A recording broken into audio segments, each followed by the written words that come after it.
Welcome to Barnyard Language, honest talk about running farms and raising families. We are Katie and Arlene, an Iowa sheep farmer and an Ontario dairy farmer, with 6 kids, 2 husbands, and a whole lot of chaos between us. While this is a podcast for farm families, sometimes our content isn't for the whole family. So kick off your boots, reheat your coffee, and join us for some Barnyard Language. Hello and welcome to another episode of Barnyard Language, Spring Edition. Katie, what is happening on the farm in Iowa? Everyone's curious. Are crops happening yet? What's happening in the fields? Oats are in. My daughter is angry because I found oats in her hair 2 days in a row. She's not angry that there were oats in her hair there. She was angry that I was removing the oats from her hair. I think because I probably pulled her hair in the process of getting the oats out. She was saving those for later. I guess she got really mad when I pointed out that they could sprout. She goes, "Mom, there's no dirt on my head." I was like, oats don't need dirt to sprout. And also, if there are oats in your hair, there's dirt in your hair. Let's just face it. Yeah, the chances are pretty good that there's dirt in there too. No idea how she got oats in her hair, but God knows. Mowed the yard for the first time yesterday. It was getting pretty jungly out there. Not a whole lot else. Had some turkey hunters out this weekend. Sounded like they had fun. I don't think they got anything, but it seems like for a lot of hunters, the whole point is just to go outside, which is fine. As long as they're not angry about not getting to kill stuff, whatever. Other than that, gotta look out the window. Not a whole heck of a lot. Yeah, how are things at your place, Arlene? Well, we're in that hurry up and wait mode because it wants to rain just like a little bit every day. So some ground is getting worked up a little bit. There are some rocks that need to be picked, but where those rocks are is too wet to get out to. The people who are going to do our custom planting are just about ready to come, but we aren't ready for them. We did get manure out, so that was something. So that was nice to know that the pit is empty, and our neighbor who usually gets mad at us, same as usual. This time he didn't contact us, which actually is typical. He likes to go around us. So the township was contacted. There was a police car on the road. I'm not sure if he called them or not. He has in the past. But then there were street sweepers on our gravel road this time around. So apparently he insisted that the road needed to be cleaned up. And it's our road. Well, it's not gravel and it's not like a fully paved road. It's kind of that in between. It's like a pressed product. Is it like macadam or something? Isn't that what it's called? It's like a weird gravelly thing. Yeah, I don't know exactly what it is. So yeah, so it's not like smooth. And I mean, we do our best to clean it up with the tools that we have. We go down with a bucket, the tractor and the bucket loader and try and scrape off what is, available to scrape off. But because it's not a super even surface and it's spring, there's a certain amount of mud that ends up in the road. And so that is apparently unacceptable to him. So our road has now been swept. Is it mud or is it mud? It is mud. The pit is far enough and the tanks are well contained enough that it really is just, they use, like the tankers and the tractors are on real big tires, right, to avoid compaction. So it really is genuinely mud that's just getting tracked out onto the road. It's not manure. So, oh well. Now our mailbox is covered in mud because the street sweeper did a really good job on the street. But you can't really see our names on anymore. So I might have to go out and scrub that someday. Or the rain will take care of it since it wants to rain all the time. They put new gravel down on our road on a couple miles worth, and it is real dusty out there now. Because it's, yuck. Yeah. Our township, I think, had a new snowplow of some variety this year. So my mother-in-law's yard is on the corner of a gravel road and our road, which is not quite gravel. And she had a lot of gravel in her dishes this spring that she was hoping that my young, vigorous children could help her out with. So they spent most of last weekend actually in shifts, not steady. They'd work for an hour or so and then take a break. Because it's heavy work getting all that gravel shoveled out of the bottom of the ditches once you rake it all up. But It's looking better now. Grass is starting to get cut. I'm at that sweet spot where I have teenagers and I don't have to cut lawn anymore. I have been told that it will come back around eventually once they move out, but we're not there yet. We've still got eager people who want to run the lawnmowers. I did. I was going to share a photo to our socials, but I took a photo yesterday of, I think I sent it to you for your dog, of how many dog toys I picked up in half of the yard. And it was enough to fill the entire footwell on our zero turn of balls and little, fuzzy toys. Yeah, all the things that get buried in the snow through the winter. Yep, we have a big tractor-mounted snowblower that we use in the winter too. So between the dogs losing stuff and my father-in-law running those rubber fetch balls go through the snowblower pretty impressively. Mostly intact on the way out. Yeah, generally. But, you can really get some distance on those bad boys when you run them through the snowblower like that. Yeah, that's right. It was a lot. The other thing that's ramping up this time of year is we're getting into full-on 4-H season. So my husband's currently leading 2 clubs and I'm leading a different one. So there's judging club, dairy club, and I'm currently helping with a creative baking club. So I think last week between the two of us, we had 3 4-H meetings, and then I had a board meeting for another organization that I'm on. So not a lot of evenings at home at the moment. Well, sometimes at home, but if we're hosting a 4-H meeting, then, it's in the barn. The bonus of the ones that I'm not leading is that I sometimes will run parents club, which just means that all the parents who aren't 4-H leaders come and hang out with me in the house or on the front porch. So that is a fun little social. Say parents club sounds like it involves booze. Yeah. Snacks, visits. Snacks. Yeah. Some of the kids are getting older and can drive themselves, but some of the parents still, come along for the ride because you might as well get together when you can. I think that's the main stuff this time of year. We got some more calves coming. Herd health this morning. Yeah. Just the usual farm stuff. So why don't we go ahead and introduce our guest for this week and get into that conversation? Alrighty. Our goal as podcasters is to create a program that makes you feel less alone as a farming, ranching, or homesteading parent, but we can't do it alone. Supporting Barnyard Language on Patreon helps us cover production costs and ensures the future of the show, but you'll also gain access to exclusive perks and behind-the-scenes content. Your support enables us to continue bringing you the thought-provoking conversations and inspiring stories week after week. So if you find value in what we're doing and want to be part of the Barnyard community, head over to patreon.com/barnyardlanguage and choose a tier that suits you. Today, we are excited to be talking to Shelby Watson Hampton, who's joining us from Maryland. 5 seasons in, and you're our first Maryland guest, so we get to cross another state off of our map, which is very exciting. And Shelby, we start each of our interviews with this same question, and it's, what are you growing? So you can tell us about crops and livestock and kids and businesses and whatever other creative endeavors you have going in your life. So Shelby, what are you growing? So our family farm has a vineyard. So we grow wine grapes. We have 6 varieties, 3 reds, 3 whites. We're 100% estate, meaning we only use what we grow. So we have the vineyard and then we have the farm winery on the property as well. We do everything on site. We grow, harvest, process, bottle, and sell at the farm winery. And then we also turned our old horse stables into a wedding barn venue for weddings and events. So we do that as well. My husband, he is farming with us at the farm, and he also has a full-time job. He is with our soil conservation district for our county. So he's a farm planner with soil conservation. And we have a son, he's 4, and this will be coming out by the time I announce it, but I'm pregnant with our second. Oh, congratulations. Thank you. Newly into my second trimester just now, between 14 and 15 weeks. Growing that as we speak. And then there's all the creatures. We have chickens and geese and rabbits and horses and all the things. But the animals are not for production. They're the pets or for the agritourism for the farm. So yeah, a little bit of everything going on. So I think that you being for our first guest from Maryland, and I think, if I'm not wrong, Katie, our first vineyard guest as well. It's always tricky asking farmers how much land they have because that gets into complicated questions, but I'm sure that grapes are much more intensive than a lot of crops. So how many acres of grapes you're growing, and variety by variety, do you have an equal amount of each? Are they all planted at the same time and then grow for a long time? Are you planting new vines all the time? Tell us more about how vineyards work. So vineyards are more like orchards. You're basically going to plant once. They're all going to grow on the same timeline unless you have to rip some out or a block of them dies for some reason. We planted the vineyard in 2014, and then we opened the winery in 2017.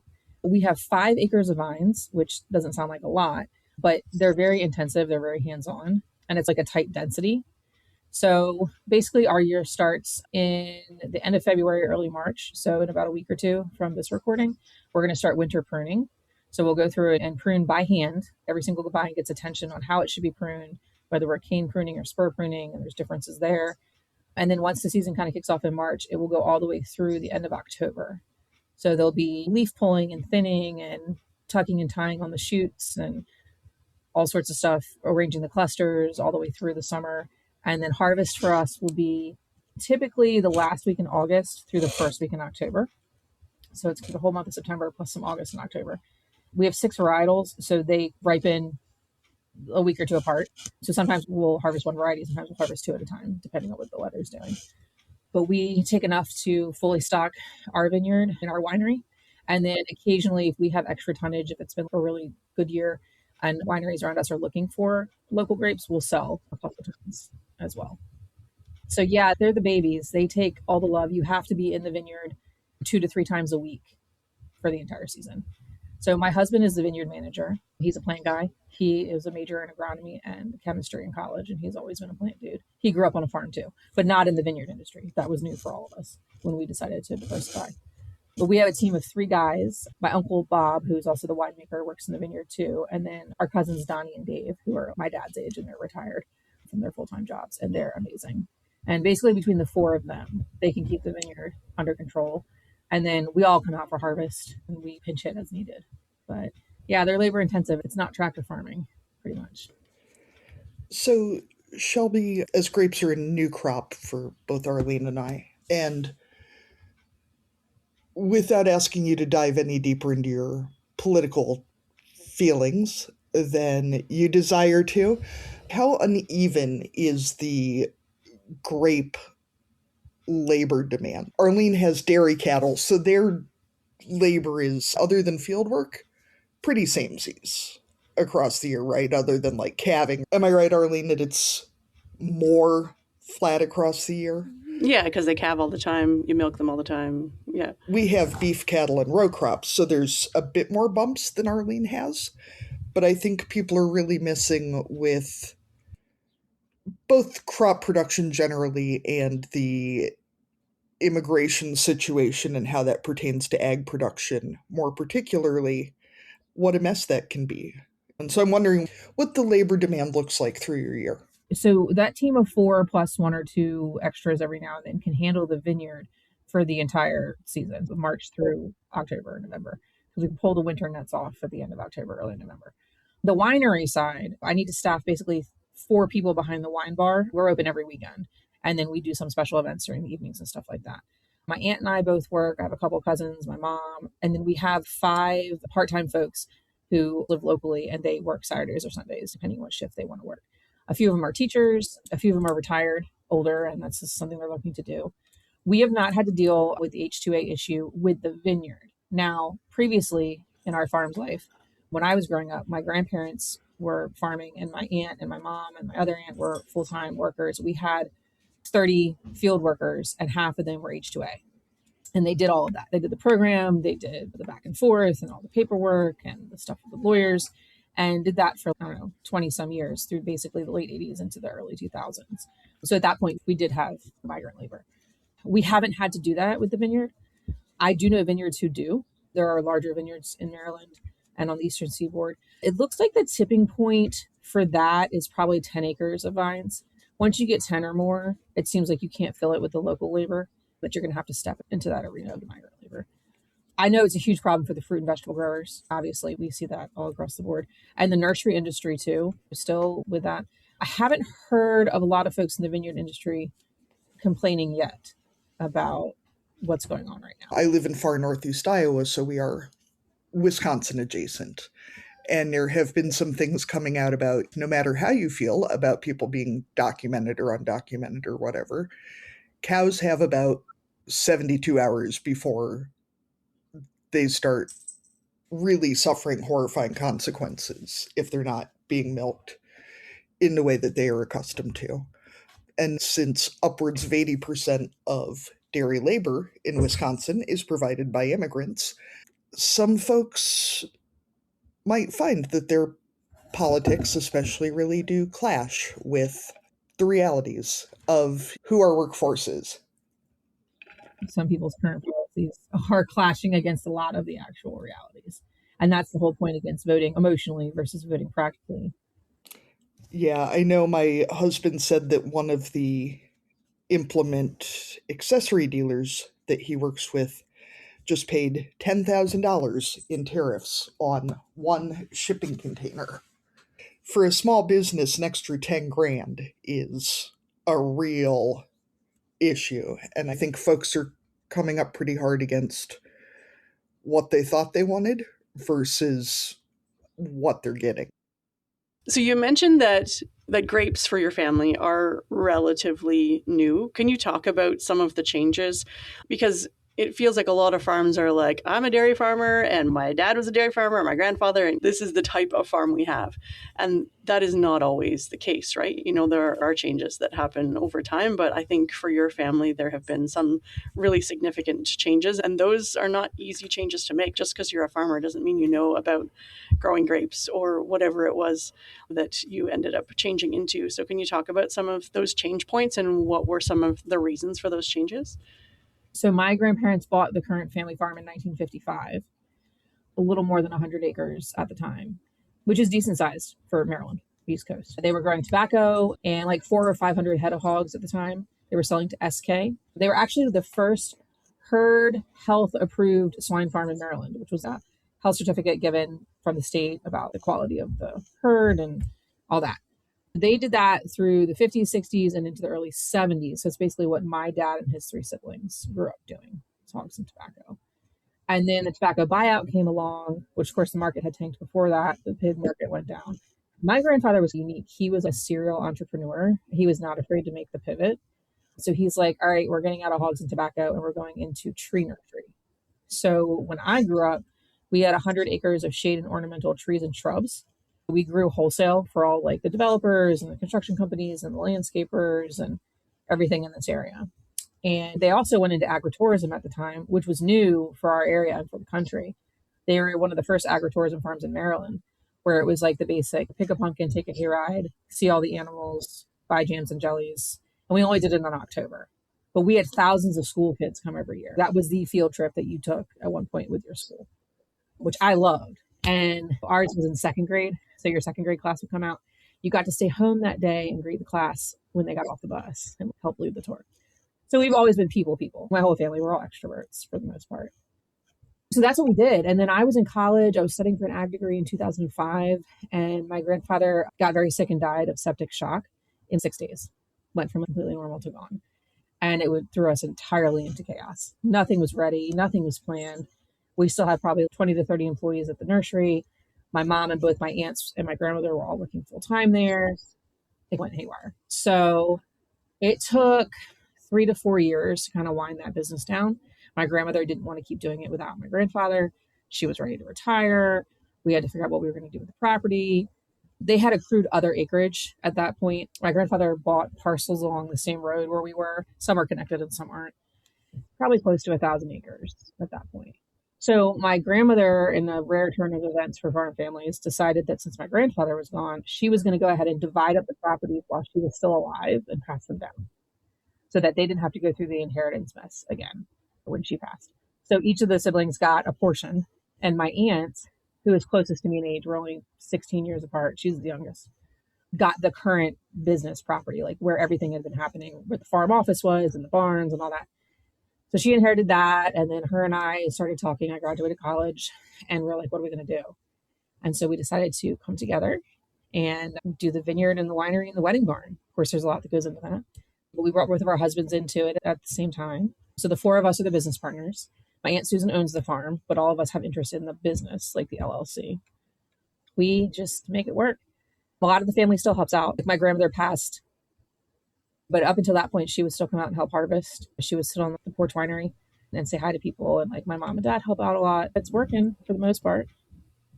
I think that's a really interesting way of looking at the types of succession that got both thrust upon your family and then chosen by your family, and the different ways that those approaches can work or not work.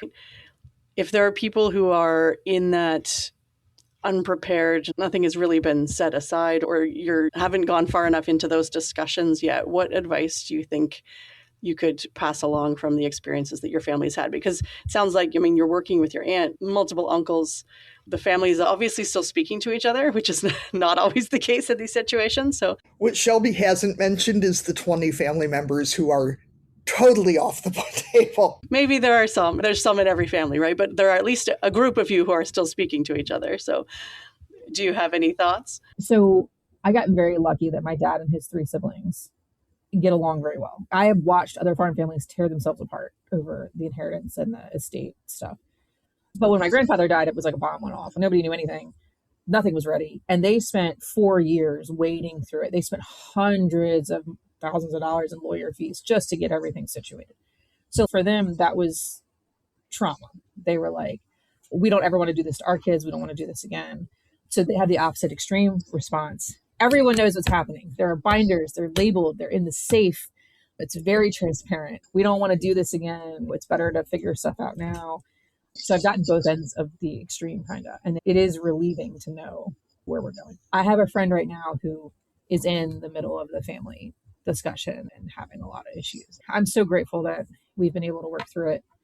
Now, that being said, surprisingly, what was harder, probably not surprisingly for the outside world, but the 4 of us were apparently flabbergasted. You put 4 type A overachieving OCD individuals and tell them to run a business together, then you're running into some issues. It took the 4 of us, my aunt and uncle and my husband and I, years to situate how this business was being run, who was doing what, whose personality was better suited for what, resentment, anxiety, sadness. That was harder for me, at least. Now, I was less involved in the estate transitions because I'm of the younger generation. But setting up the business, we all thought was just going to be like, oh, we're just going to do this and it'll be great. And I think we were surprised the pitfalls we ran into. But we're going to be coming up on 10 years here soon. And for the most part, things have really settled down. We're pretty much found what we're all good at, when we all need to come together, when we need to retreat to our separate corners, and that type of thing. It has not been without its ups and downs. So we all know that farming is a ton of work, but then farming with spectators, the public around, feels like it adds a whole other element. And yet we know that farming on its own often doesn't make enough money. And if you are located in a place where agritourism makes sense, I know it's something that a lot of people are considering or are maybe dipping their toes into, but not really going all in. What are some of those things that people need to take into account or really think through or plan through before they start, or things that they need to consider while they're looking at those options? First of all, I'm a big fan of agritourism because I think it provides a creative outlet and a way for more family members to get involved, and a way to bring more money to the farm, and a way to educate the public about farm life, which I think is really still needed. But it does have to be done correctly, and that looks completely different for everybody. It's like raising a kid. You got to do it according to what works and not according to some general plan. So some of the stuff off the top of my head, really looking at when people want to get into agritourism and they're new, you have to look at what your land can accommodate as far as how many people, parking, emergency exits, what your zoning and permitting allows, what your fire marshal allows, what your health department allows. The levels of permitting and approval, at least here in the States, that you have to go through, needs to be the very first thing you look at. Because if you go whole hog into something and you start dumping money and building buildings and you haven't gotten any of that clear, they can shut you down. So you have to figure out what works for your land, your family, your life schedule, your sanity, but you don't want to start out buying immediately. Like, you want to make sure your zoning and your permitting are clear. So that's the first thing we tell people when they're going to look at what they want to do. Now, there is an amazing resource. It's called the North American Farmers Direct Marketing Association. And the acronym is NAFDMA, NAFDMA. They are in the US, Canada, and actually they've picked up some European clients as well. But they're basically the agritourism trade group. So they're like soybeans or corn growers or whatever. It is the agritourism trade group. They are amazing. I've been a member for, 15 or 16 years. They host a massive conference every year somewhere in the States. They change locations. And hundreds of people show up and they spend like 3 days on farm tours and then 3 days in the classroom learning at the conference center. And if you're a member, they basically open their doors. The members share everything. They'll tell you how much they charge, how much money they make, how much they pay their employees, how they do their taxes.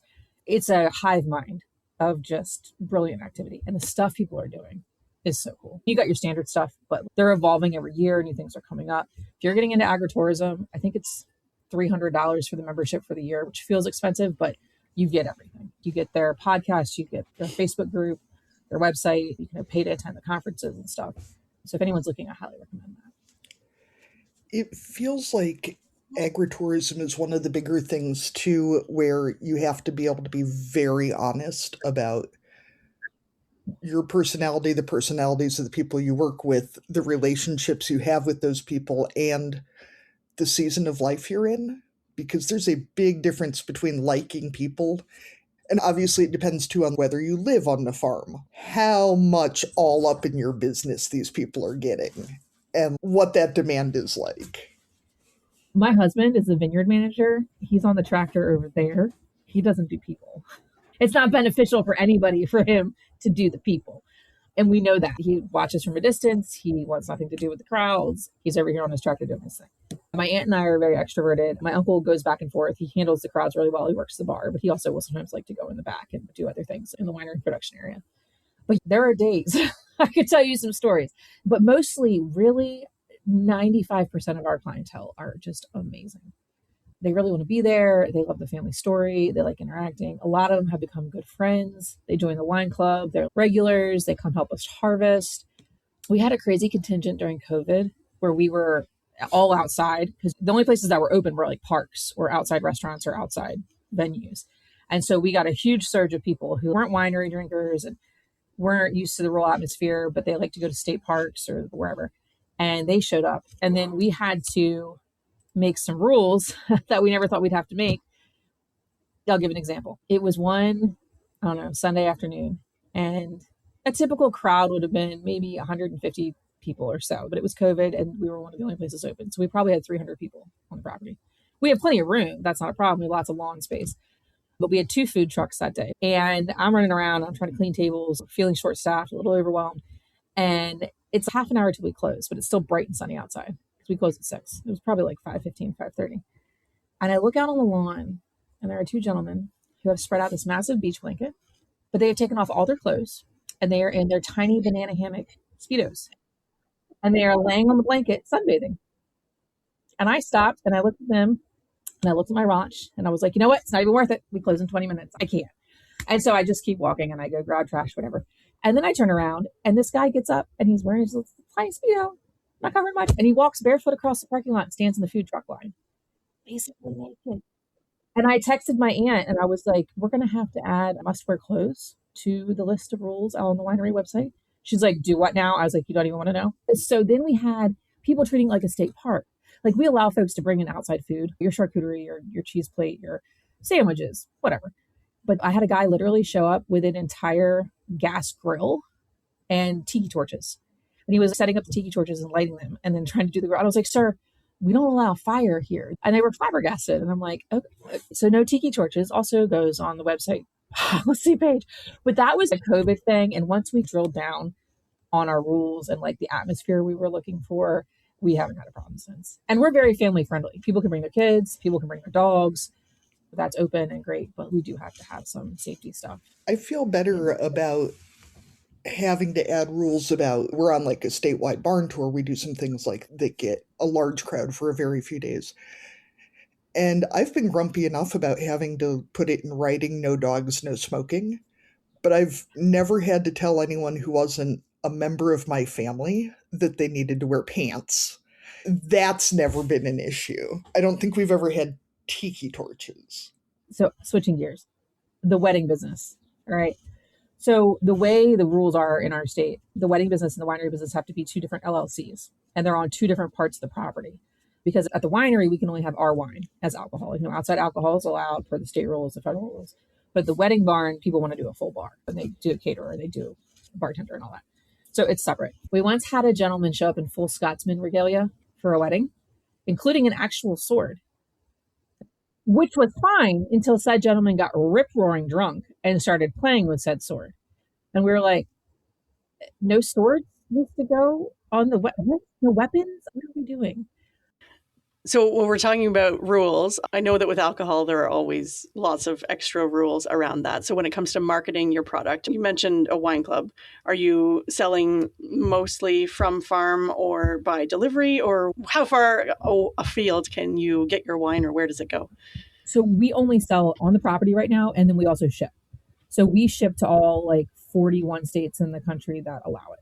There's some states don't allow alcohol to be shipped in, but we go through Vino Shipper, which is a company specifically for that. And they're added into the website. So when you go to add to cart, it seamlessly does it. And then my aunt and our uncle gets the order and they pack it. We don't do a lot of online shipping. We definitely do some, but most of our sales are definitely going to be at the tasting room. We're not in retail liquor stores right now just because it doesn't make sense from a price point. You have to discount so much to sell wholesale for them to be able to mark it up. And it's a crowded market. So we just prefer to do it on site. We used to do a good amount of festivals offsite, like there's a wine festival and there's local things where you would go get a booth and sell. But we just got spread too thin. We didn't have the capacity to do all of that and be doing the winery at the site. So we're just on site at the farm and then online.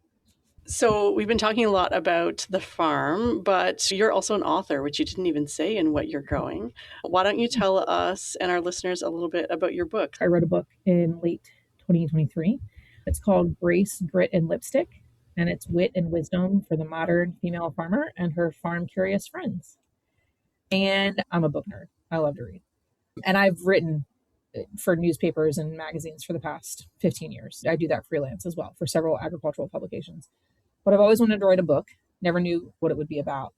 But I found out when I was looking for books about women in agriculture, women in farming and ranching, there's 7 of them, and that's it. And I read them, and I was like, oh, we're missing something. I don't know why this isn't a bigger genre. 36% of the farmers in the U.S. are women. The farm population is huge, and the rural population is even bigger.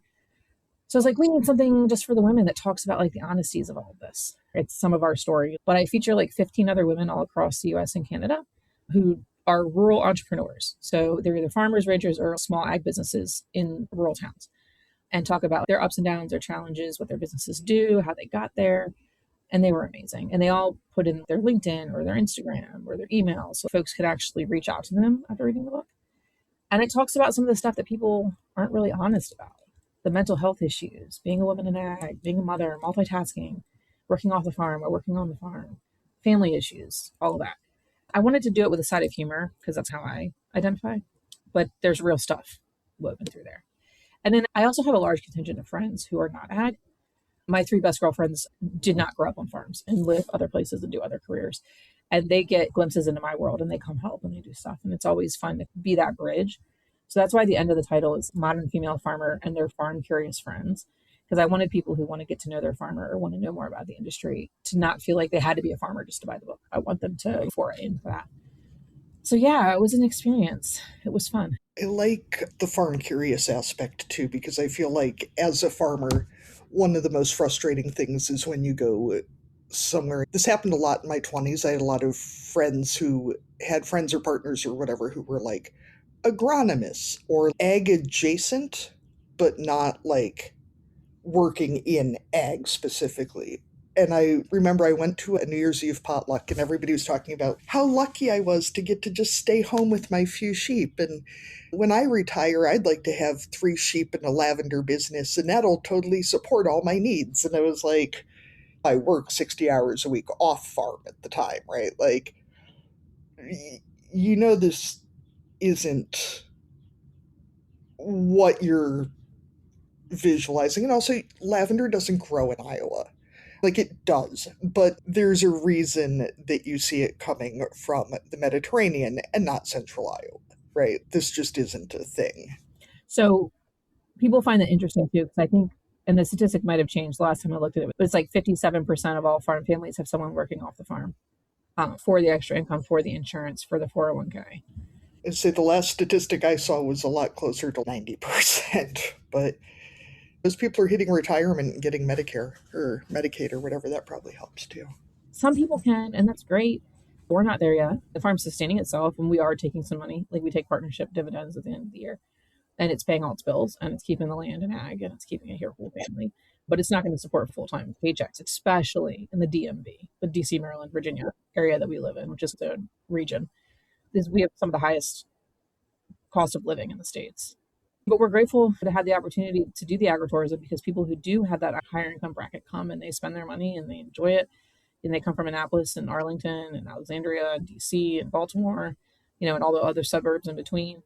And we're grateful for that. So we often ask our guests to reflect on when they first became parents and now that you're doing it again.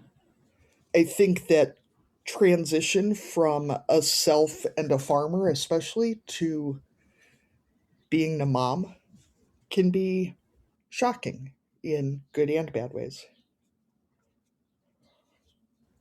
Actually, my husband and I were child-free by choice for a very long time. We were not sure we were going to do the kid route. We were both working full-time, we were both farming, and then we were both very involved in all the ag groups in the area. We were gone 4 nights out of 5 a week, building our careers, building the farm, and we felt like it just wouldn't fit. How could we do this? And what could we give up? And then COVID hit, and we found ourselves home, right?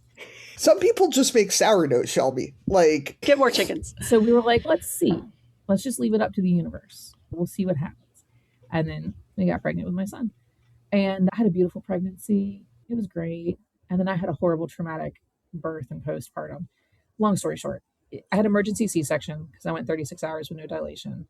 It was COVID. No one could be at the hospital. We all had to wear masks.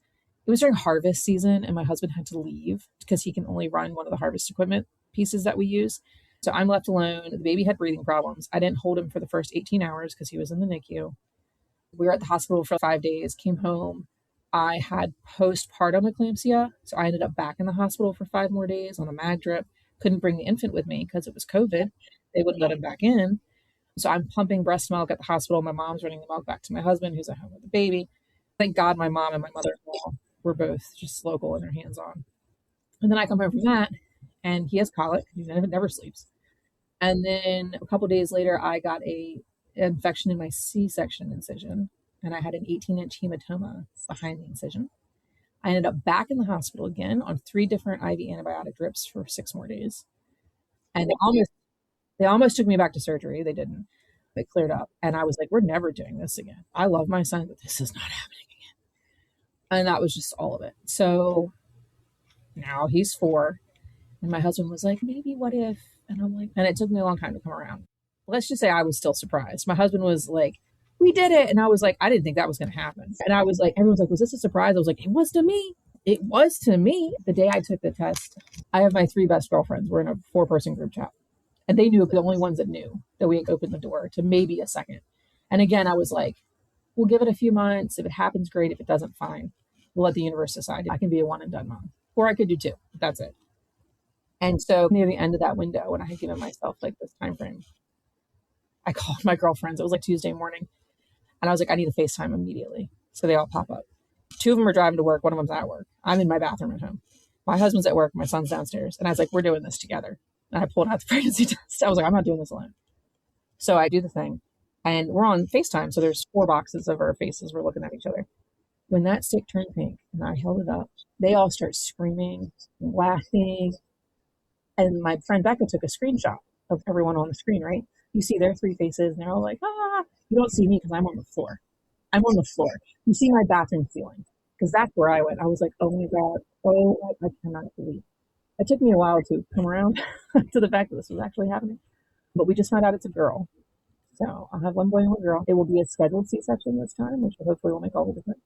Shelby, I will say, as a repeat C-section mom, and my first one was scheduled, but the second one was so much easier because you know what you're getting. And when you've already gone 36 hours with no dilation, your body has already essentially delivered a baby and then had major surgery and then everything else. And I think people really miss that. I was Pitocin resistant, so they had given me as much Pitocin as they could. And I was just like, nothing's happening. A scheduled C-section for me was still major surgery, obviously. But it was a walk in the park compared to the first one. And my first one was uncomplicated. So if your second one is easy compared to the shit show that was your first one. It was a shit show. And I am owed the redemption birth. Okay. The universe, I'm going to knock on wood. I don't want to jinx it. But I'm like, let this be. They lift the baby out and she's perfect. And they put her on my chest and everyone's like, oh, and then, and like, that would be great. Hit me back in 7 months. We'll find out. Yes, we will hope that is the situation for you. And then you can have that moment of Big Brother coming into the hospital because it's not COVID anymore. And people can actually come visit you if you choose to have them come. That's also still up to you. But I'm big on the village. I want this to look completely different. And we've moved houses too. We have more room. We're closer to my parents. So we didn't live on the farm when I had my first one. So my motherhood journey was rough. It wasn't just like the transition into being a mom or being a working mom, but we made it through. I couldn't have done it without the village. My girlfriends, we hired a local friend of ours to be a part-time nanny as I was getting back out of my maternity leave. I am a big fan of you need your village. We're not meant to live in isolation. We're also not to live 4 people in a nuclear family in a house isolated from everyone else. It is the more the merrier. I told my girlfriends when that sick turned pink, I said, this is a group project. This baby's being raised by the collective. This is the coven. The village elders of women are going to raise this baby together. Oh, that baby's going to be so feral. I am here for it. I love it. I hope so. Arlene, even if our podcast ends before this baby's old enough, we're going to circle back in a few years to hear about how feral this baby's going to be. I can't wait. I was a tomgirl. I ran in the woods, and my poor mother was always trying to put me in dresses and tutus, and I was barefoot in the trees. Oh, my daughter's the girliest little thing, and she is a complete feral little monster. I'm so proud. Well, you can wear sparkles in the tree. Oh, exactly. And matriarchy is rising. The women are fed up. We're done with this. Like everything around you, look around at this world and see where we are. Yeah. You had your chance. You fucked it up. And now we're going to come and take it over for you. So I'm here for it. So you talked about when you were coming out of maternity leave and the childcare situation then. What does the combination of farming, agritourism, off-farm work, and childcare look like now? Because we know that changes with stages and ages of kids and careers and all of that stuff. As that changes, we have to be flexible. What I do is month by month, I do my Ben calendar, as I call it. So my son's name is Benjamin. And it is my husband and I and both of our moms, basically. And what I do is I go through my calendar first. I would say I am the primary. I take him to school. I pick him up from school. My husband and I are both home at night with him. But when I can't do something, my husband steps in. And when he can't do it, one of our moms steps in. It's kind of like a cascade. So I go through my calendar first. And I'm like, okay, I really need to make this work meeting. It's late. I can't skip this one. I need to find someone to fill it in. So I'll put a blank with a question mark. Once I get all my stuff in the calendar, I text the 3 of them. And I'm like, who can do what? And they fill in. And every now and then, if my mom can't, my dad will, or we figure it out. And then I'm lucky because my son is growing up with all 4 of his grandparents who are heavily involved in his life. And he spends basically 1 day a week with each of them, and sometimes overnights. Now that he's getting a little bit older, he likes to come to the farm, but I still have to keep a good eye on him, especially with the public around. But he'll help harvest. Like when we harvest, he's out there in the vineyard with everybody, and he loves that. And we did some bottling recently. He helped with that for the first time. He was so proud of himself. So it's been fun. He's really into it, which is funny because you see this little 4-year-old walk around talking about wine. Yeah, I hadn't thought about that part. This one's really great. So that's fun. So yeah, it is a village. I can't be everywhere at once. I can't do everything at once. I tend to work the bar at the winery 1 day a weekend. I won't work both Saturday and Sunday. I'll work one or the other and fill in. We try to get 1 weekend day home when my husband and my son and I to make sure we're getting some quality. Now, a lot of that time we're doing dishes, we're doing laundry, we're taking a walk on the farm, we're outside, but we try to make it work. And then during the week, he's in a half-day pre-K program, so he's at school 3 days a week, and then he goes to a local in-home daycare the other 2. She's amazing. She's raised half the town over 3 generations. She's family, and she's already signed up to take the next one. And then next year, my son will be in full-time school, which will be easier. So my husband and I are both lucky because our jobs are hybrid. We can do half in the office, half at home. So we can telework. And so we just make it work. Figure it out.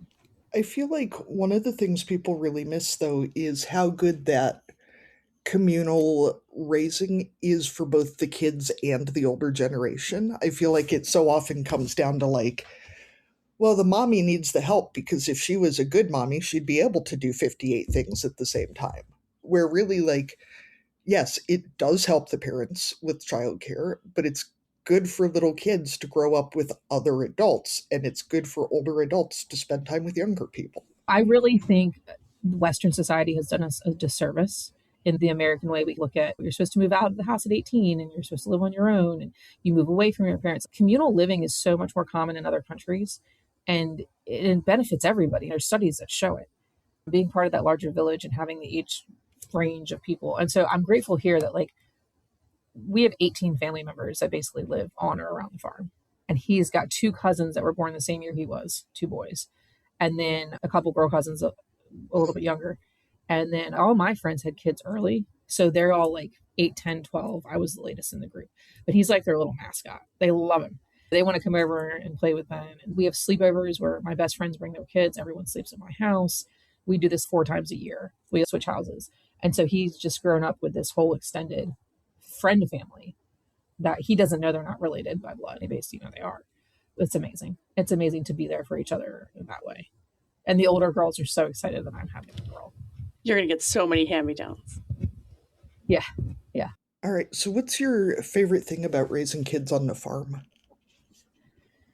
I like watching things through their eyes. Like the first time he sees something or does something, it's just so much fun. And I was a big outdoor kid. We played in the creeks. We have a river right behind us. We live on the river. And so boats and fishing and crabbing and in the water and in the woods. And I love all that. So it's fun to watch him. I'm also excited too. I'm the only horse girl in my family. My parents don't know where I came from, but I got the horse bug early. So I have 1 horse now. I used to have 2, but my older guy passed. And I cannot wait for them to do riding lessons. Like I'm going to be the horse show mom that I didn't have. I'm going to live vicariously in the Western show world. I can ride English and Western, but I prefer Western. And so my son already loves riding my horse Pumpkin. She's very good with him. He's got his own helmet and he sits up and he does well. But I can't wait to put them in actual lessons, in actual like 4-H, FFA. Our county didn't have those programs when I was growing up. They were disbanded for a long time. So some parents took their kids to like the next county south and would do it. We didn't really do that. We just did our own projects on the farm. So getting him into 4-H and FFA and stuff like that, I'm going to really enjoy, I think, as a parent. Arlene's got at least one kid who's super into 4-H, but as an only child who didn't get to do 4-H, watching my kids go through Clover Kids and now they're getting old enough for real 4-H, those relationships between them and the older kids who volunteer at Clover Kids, or there's our 16-year-old neighbor boy volunteers with the Clover Kids, and my kids are obsessed with him so much. It's so fun to watch that relationship build because he was 3 when my husband and I got married. So like I used to babysit him and now I have young kids who are obsessed with him. And it's just fun to watch that interaction of all these different ages and watching them all grow up together and see this whole community building the next generation. Yeah. It's like bonus cousins. We have a couple others too. It is one of those few organizations where it is a bigger range of ages too, right? So many kids' activities are like sports, especially are 2 years, maybe 3. It's usually really like fine-tuned down to like same age stage development. But 4-H is not like that in the sense that it actually builds in those, like the mentorship from older kids and letting the younger ones try things for the first time and not necessarily be sheltered from the older kids. We're requiring responsibility from the older ones and letting the younger ones look up to them too is a pretty cool way to run a program. As leaders, it can be challenging, but it has lots of benefits too. Yeah, I'm excited. It's going to be a lot of fun. We're very lucky that our neighbor kid is a really good kid too. His parents do not listen to this podcast, but I'm going to put it out there that if there was a 16-year-old boy for my kids to be obsessed with, I am very glad that it is that 16-year-old boy because he's a good kid. I'll say this too, and I guess every generation says it about the generation behind, but people are like, oh, kids these days. And I'm like, not the kids I know. Kids I know are fantastic. And I'm talking age ranges from 5 to 18. I was like, they're going to save us. They're smart. They're savvy. They're plugged into their feelings and their emotions. They pay attention to the world. Like, I think the Gen Zs and the Gen Alphas, and I guess Beta's coming up in a minute, but I'm okay with it. I can't wait to see what they bring as they age. Some of the conversations I'm having with my teens these days, I'm just so impressed with the way they talk about other people, and they're teaching me things that would have been, like in my high school, kids would have been bullied for some of the stuff that is just like, oh yeah, that's just the way it is. That's who they are. As there are some way more judgmental adults. There's hope for humanity. The kids are going to save us. I'm not seeing the ones that people complain about. The kids I know are hardworking and plugged in, and they take very good care of their friendships. They're just smarter. Like you said, they're more tuned in.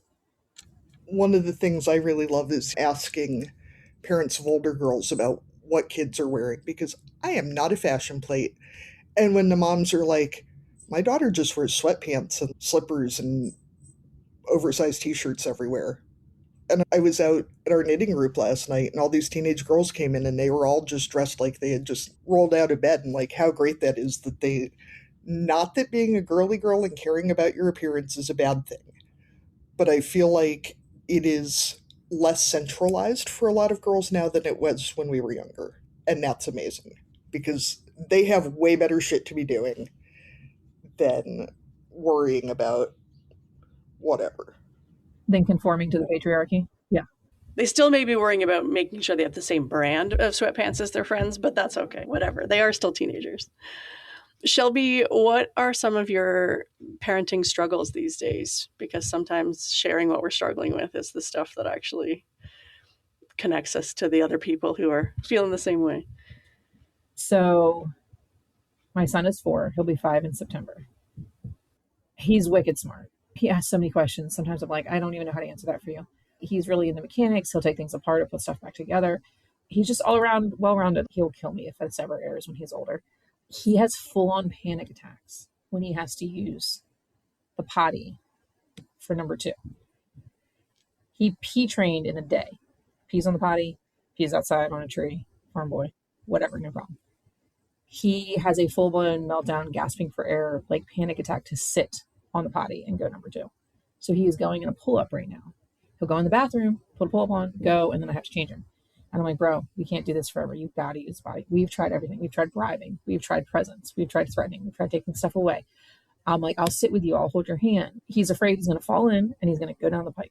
I don't know why that's in his head. And it's been a year and a half and I cannot break it. And so actually one of my best friends is a therapist. And I was like, I need you to prime your network. I got to find somebody who can get in this kid's head and tinker with his brain and make him not afraid to poop on the potty, because I cannot have a 5-year-old and an infant in diapers for this. We got to fix this. So she recently gave me a recommendation, but it's an hour and 40-minute drive. So it's going to have to be one of those things through rush hour DC traffic, I might add. So I'm like, okay, I got to make this appointment. We got to commit. He's got to go and we got to figure it out. And that is literally, for some reason, the looming thing in my head. That is the problem. Now he knows, as far as school is concerned, he's completely potty trained because he goes pee at school and he just knows he can't poop there because they won't give him a pull up and he won't use the toilet. So he'll come home and do it. But man, I'll tell you what, I didn't see that one coming. I was like, this is the struggle. Okay. Anyone else having that problem, you're not alone. That does sound really challenging. And knowing that you're not the only person who's gone through it doesn't really help when it's the thing that's happening in your house, right? Yeah. It seems to be like 1 in 10 kids. Because I've talked to other parents who were like, oh, my cousin's kid did that, or my sister's kid did that, or my kid did. But it's not often. But it does tend to be boys. I've had one person, their female relative struggled with it, but it seems it's the boys. I don't know why. We did have some challenges, probably not for the same amount of time, but we had some similar stuff for a while. But and there's just no reasoning with him when he gets into that state. He goes into full meltdown, panic, and just, and what are you going to do? So we're working on it. So hopefully this therapist can tinker with whatever fear trigger he has and figure it out. What is some parenting advice that you've learned along the way or someone shared with you that you would want to share with someone else? Don't be too precious about it. Be flexible. Figure out what works. Life's just life. In the end, we're all worm food. That's what my friend said. It's like, it's really not that big of a deal. So just do what works for you. Don't compare yourself to other people. And don't get too hung up in the what you think you should be doing type of situation. So what about you guys? What's your favorite parenting advice? The one that I hold on to a lot is, you touched on it already, not giving yourself too much credit for how they turn out. But that means you also have to not blame yourself if things aren't going the way that you want them to in terms of how your kid is turning out, because it's their life and they are who they are, and we can do a lot to guide and shape them, but we can't take on too much of them and drive ourselves crazy over it, because you're not in control of everything. There's no way. Feeding the control. Yeah, exactly. So do what you can, but you can't beat yourself up for when your kids make lousy choices, because those things are going to happen. And when they do good stuff, be proud of them, but don't put yourself too much on a pedestal for being a great parent, because you'll get knocked down real quick. Yeah, 100%. That's what I'm saying. I'm like, I don't have it all figured out by any means. Katie, what have you thought about lately? That if people want to have an opinion, they have to buy in and actually help. And if they're not going to help, they can shut up and go away. I think we all deal with that one person who's like, oh, your house is a mess. Your kids should be this. Your job should be that. Blah, blah, blah. I'm like, cool. Then if you're going to come to my house and complain, I will show you where the broom is. And if you are offended by that, you can go away, because that is not helpful and that is not loving. And that is the boundary I'm setting. You can do whatever you want on the far side of that. Learning about the fact that boundaries are about what you will allow and not other people's behaviors has been tremendous for me. One of my girlfriends, one of her favorite sayings is, in regards to this, you can look at somebody and say, I'm not open for feedback at this time. And I'm like, yeah. Didn't ask. Didn't ask. Exactly. All right. So, Shelby, my personal favorite question anyway, we ask all of our guests, if you were going to dominate a category at the county fair, what would it be? And categories can be real or made up to ensure that you win. Dominate a category at the county fair. I have one specific skill that anyone who knows me knows I have it. And I'm not saying it's useful in any way, shape, or form. I am a very fast reader. I can read a book in less than a day. And I just have always been that way. And I retain it. So I can go through something like this. So if it was the fastest reading competition with a follow-up essay on what the book was about, I'd nail it. We've heard some pretty useless skills, and that one actually seems pretty useful. This is also maybe the first time I've felt like I could solidly rise to this challenge. Oh, yeah? You're a fast reader too? We've heard some interesting contributions on this. So why don't we go ahead and move into our cussing and discussing segment. If you're a listener and want to submit yours, you can use our SpeakPipe, speakpipe.com/barnyardlanguage, or you can send us an email at barnyardlanguage@gmail.com, and we will put it in the episode for you. Katie, what do you have to cuss and or discuss this week? So I'm real particular about my pillows. I have arthritis in my neck. I'm old. I have a big head. It's just more heady. All that speed reading brain has to go somewhere. When I have a CPAP, and so I need my pillow to be right. Okay? I have assembled pillow perfection. My top pillow is down. It's washable, which is amazing because down gets dusty and it's allergic-y and whatever. And I've washed it so many times, it's always been totally fine. But this time, apparently, it didn't tumble enough in the dryer or whatever, so it felt dry. I put my pillowcase on it. I put it on my bed. It was fine the first night. I get in bed last night, and it's like the geese that died for this down. Okay, let's just admit it. Like, the down comes from a live animal. It's if somebody had soaked this thing in ammonia and then just left the whole dead bird out on the blacktop in Maryland. For example, Maryland is the South for anyone who's never been there in regards to the humidity that you guys get. So Maryland in August, goose feathers.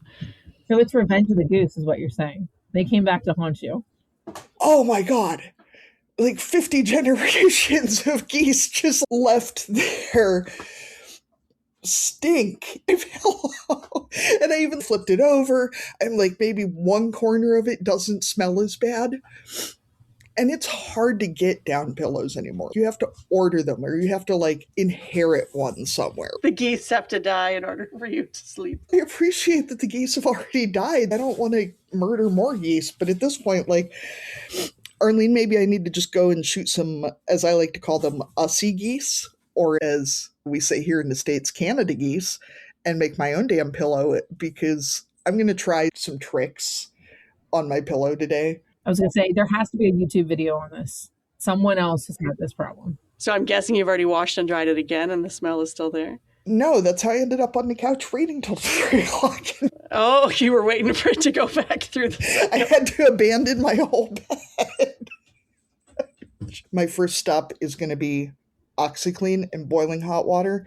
and some Clorox urine remover, because that Clorox urine remover, it is like $50 a gallon. I don't care. Best money I've spent in years. So I had a mom fail and I cussed myself and I cussed the damn universe for it too. So we had 6 chickens that are pets. Okay. They were about a year old. My husband built a very nice chicken pen. It was a dog pen. And then inside it was a coop and it was all wrapped in chicken wire. So you had your coop that was super safe and then your larger pen that was also safe. And then we got a poly fence that went around the outside. That's like large squares. You can electrify it, but we didn't. And it was just for the birds to be in the yard and have a bigger place to range without getting out. My son loves these damn birds. I love these birds too. They were a lavender Orpingtons. So they're like a white, like with a lavender tinge to them. There were 6 of them. And my husband kept saying, we need to make sure they're in the inner coop by dark every night and lock the thing. Most nights that happened. There's been a couple times it hasn't. So last Tuesday, I got home from work. I had gone grocery shopping. I had Ben. Wade's in the house. I'm unloading the groceries. It's getting close to dark. And I was like, I need to go do the chickens. I need to do that in a minute. Then Ben wanted something. I put dinner on the stove. And I totally lost track of time. And it was like an hour and a half later. And I'm like, shit, the chickens. And I'm like, all right, whatever. This has happened a dozen times. It's never been a problem. I walk out. They're all fucking dead. A dog burst through the poly and killed all 6 of them. And I'm just like, oh my God. So I go in the house. I don't even know if the animal's still out there. I didn't know if it was dog, fox, whatever it was. I just knew they were dead. And I grabbed a flashlight and I grabbed, like, my husband had these random poles that he's doing something with, and they were like shortened. And I was like, I don't know what's out there. So I grabbed the pipe and the pole and I'm like, I'm going. And I'm looking for the birds. And I told him what happened. And of course, marriage has its seasons. He immediately gets pissed. He's like, what? I told you, blah, blah, blah. We built these fence. You got to make sure. And I'm just like upset because I love these freaking chickens. Son loves these chickens. Now I'm going to have to explain this. I wanted him to be like, oh, honey, I'm so sorry. It's okay. Let's figure this out. Instead, he's ranting and raving. And now I'm mad that he's mad, right? And I'm like, you think I don't feel bad enough? So we had to go find all the birds, bring them inside the garage for the night so nothing tore them apart. And he ended up burying them the next day. But we went through this whole thing where I was mad at his reaction. He was mad that I was mad. And then it was like this whole thing. Plus the kid, right? He was just devastated that his birds got killed. But I'm like, buddy, it happens. It was an accident. Mommy didn't mean to. So it turns out there was a dog loose. And that makes it even worse because they killed it. He didn't eat any. It wasn't like a fox that took it back and needed to feed its family. And so now we don't have any chickens. I'm still super sad about it. We still have some of their eggs in the fridge. So every time I crack an egg in the pan, I'm like, R.I.P. chickens. Thank you for your sacrifice. I'm just envisioning taps playing softly over your Alexa every time you cook breakfast. Over the last fried egg. The last eggs. And my son, like, death for a 4-year-old, like explaining that. Why did my chickens have to get dead? He was saying that. Why did they have to get dead? And I'm like, right. And he's going to keep asking those questions every day for weeks or months. So it's been a whole thing. Buddy, we're going to get new chicks coming in the store very soon. We'll get new babies. We'll raise them up. Mommy will never, ever make sure that she doesn't lock the gate. And so I'm like flagellating myself every year. And it's just one of those things. Tell you, though, if you electrify that outside polynet, Shelby, it might at least slow them down. But dogs are the worst. Like, I have never lost livestock, and we've lost a lot of livestock to predators, but never like a dog does. Because, yeah, they don't eat them. They're just doing it because they can. Yeah, and I was like, none of the birds could get away. Y'all couldn't fly. There's trees above you. You could get on top of the coop. As I was thinking, there'd be at least 1 or 2 left. I think it's hard to overestimate how stupid chickens are, too, though. Yeah. Farmer fail, mom fail of the week. And that's going to stick with me for a little bit. Well, at least maybe you can make your son a nice down pillow.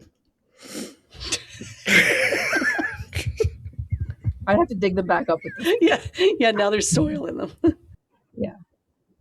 But Arlene, what about you? Make me feel better. So mine is not feather related at all. My chickens already got killed by raccoons, so they're gone. But see, everyone has a story. It's not just me. Yeah, the chickens always get killed by something. It's not that often, but eventually something takes them out. Yeah, so not feather related. So I've been feeling really good about myself because I was helping my mom with is this email a scam? And so it's like, okay, I'm still modern hip with it. And when she forwards me the emails and says, is this a scam? Always like really good at being like, yep, that one is. Although we did miss one. She got called for, it wasn't quite jury duty, but it was like a coroner's inquest or something. I was like, no, that one's a scam. It wasn't. Anyway, we got her out of that. But now I'm at the stage where my teenagers are the ones telling me like, no, Mom, that's AI. That's AI. That's not real.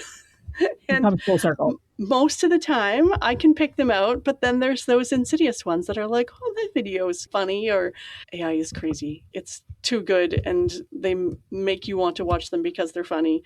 But it's like America's Funniest Videos on crack, because they just put all the stuff into one thing. And I know that it's ruining the world and all that stuff, but it's just like it pops up and you see it. And then, so my kids are now my scam detectors. I know. I've seen some funny animal videos where I'm like, is it AI? Is it not AI? I like this animal video. Is it real? Yeah, we're getting to that point where we used to think that you could trust your eyes at least, but no, we can't trust anything. And that's a whole nother discussion about the state of the world. So Shelby, if people want to buy your wine, plan a wedding, come to the vineyard, read your book, where do we find you and all the things that we've talked about today? So the vineyard is Robin Hill Farm and Vineyards, like the bird, Robin Hill Farm and Vineyards. You can find us on website, Instagram, Facebook, and we do ship to all the states that allow wine to be shipped in. So you can check that out there. And my personal little brand, which my book and my social media and everything, is called The Farmed Life. And so thefarmedlife.org is the website. And then on Instagram, it's at @the_farmed_life, at the farmed life. And mostly active on Instagram. I have Facebook too, but that's really the spot where I am right now. And the book is for sale on Amazon, Barnes and Nobles, Books A Million, bookshop.org if you want to go independent. So you can buy all that online. Yeah, all the places you find books. So thank you so much for coming on. It was great to meet you. Thank you. I really appreciate it. Yeah, thanks so much, Shelby. Thank you for joining us on Barnyard Language. If you enjoy the show, please support us on Patreon with a donation. Big thanks go out to our show editor, Krista Paffrath at the Rural Podcast Network. Please rate and review the podcast wherever you listen and follow the show so you never miss an episode. If you want to connect with other farming families, join the private Barnyard Language Facebook group. We are always in search of future guests for the podcast. If you or someone you know would like to chat with us, get in touch.